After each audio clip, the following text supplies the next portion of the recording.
We need to talk about Brock Purdy and his Linsanity moment. Now, Brock Purdy has been good. I will give you that. But like Clyde Carson says, slow down. Now, the reason for the hype is simple. Brock Purdy is playing expectation free football. Every other quarterback in the playoffs, sans Skylar Thompson and maybe Geno Smith, is locked into the struggle of trying to justify their draft position, paycheck, desired paycheck, or status amongst the NFL's elite. Because Brock Purdy was the last pick in the NFL draft last year.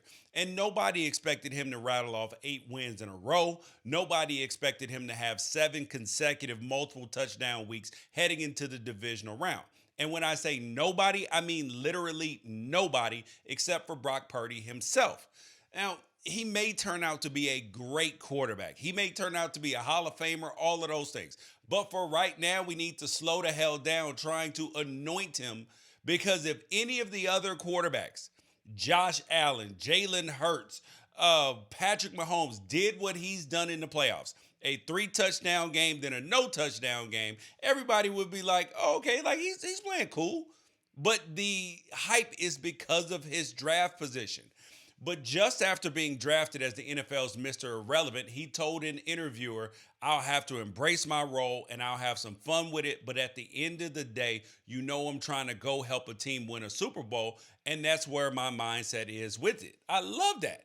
Well, Brock, here you are, buddy. You've done enough to make sure that you have a chance to make a Super Bowl. And you and I both know that 8 games is enough for one of these defensive coordinators to figure you out. It is.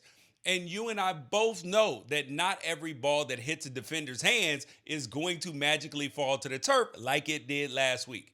And I suspect what was on his mind when he was standing there next to George Kittle when they were celebrating the divisional round victory, talking to Aaron Andrews, and Kittle was speaking glowingly of Brock Purdy. He sat there straight-faced and emotionless.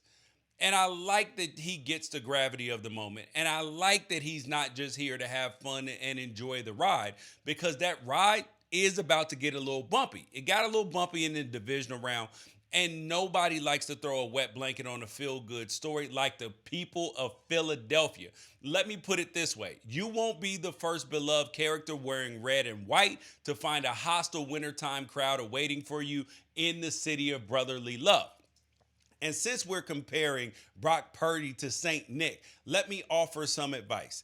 Kyle Shanahan's offense is the sleigh that got you and the 49ers here. The running game is the reindeer that gets the sleigh off the ground.